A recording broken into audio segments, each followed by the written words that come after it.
Kujnë e batë më? Bereqet. Po me rëpë shpije rroft Albini, prarë. Ja s'ke mujt me pi vallaj. S'ke pas mujt me pi kafe shtu vjen Albini? Po kush është ai Mitrovica Liqës që jep votën? Ju thaft mërdora më rranz.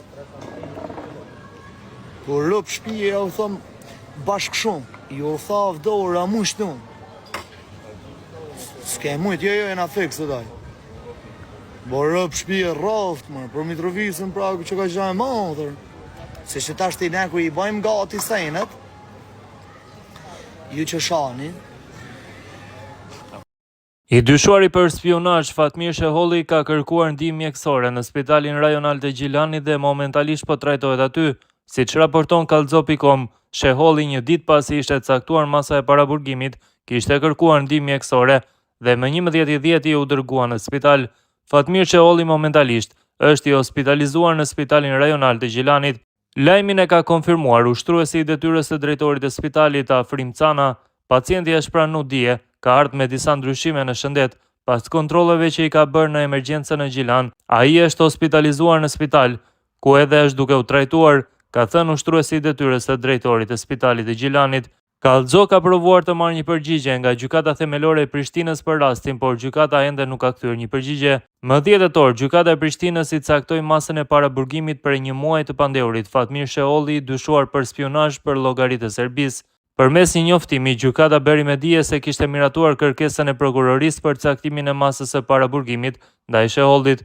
Gjykata vlerësoi se caktimi i masës së paraburgimit në këtë çështje penale është masë adekuate, sepse nëse i pandehuri lihet në liri, ekziston rreziku i arratisjes, mund të shmaket procedurës penale dhe se i njëjti do të jetë i pakapshëm për organet e drejtësisë, duke qenë se ai dyshohet për veprën penale të një rrezikshmërie shumë të lartë, përkatësisht për veprën penale spionazhi, thuaj në njoftimin e gjykatës së Prishtinës.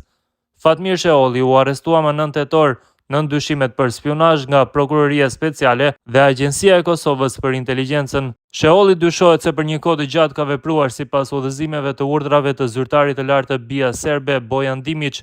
Në dosjen e Prokurorisë Speciale, thuhet se Sheholli ka qenë i rekrutuar nga BIA dhe ka ofruar ndihmë të vazhdueshme për këtë shërbim të huaj, duke mbledhur të dhëna në Kosovë, informacione dhe dokumente lidhur me disa prona kinse të uzurpuara të komunitetit serb, e po ashtu në lidhje me aktivitetet biznesore, si dhe me gjendjen dhe funksionimin e institucioneve të Kosovës.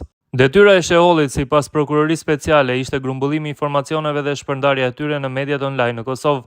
Po ashtu në dosje thuhet se Sheholli ishte nën hetim nga prokuroria që nga muaji gusht i vitit 2024 dhe për një kohë ai ishte edhe në përgjim fizik. Në vëzhgime direkte sipas dosjes së prokurorisë është zbuluar edhe një skem ku Sheholli ka pranuar informacione nga BIA serbe, të cilat më pas janë publikuar në media në Kosovë për të dezinformuar publikun. Këto të dhëna pastaj sipas Prokurorisë Speciale, Sheholli dyshohet se i ka përcjell zyrtarit të lartë të BIA-s përmes komunikimeve telefonike. Sa kaq, më 7 tetor Kallxo publikoi ulëmtimin për një dosje të Agjencisë Kosovare të Inteligjencës, e cila ishte dorëzuar në Prokurorinë Speciale nga mesi i vitit 2024, ku përmendej edhe Sheholli. Dosja fliste për dyshime se si rreth 2 milion euro të fondit special të AKI-s ishin shpenzuar nga 3 ish drejtorët e këtij institucioni, Driton Gashi, Shpend Maxhuni dhe Kreshnik Gashi në periudhën kohore 2017-2020.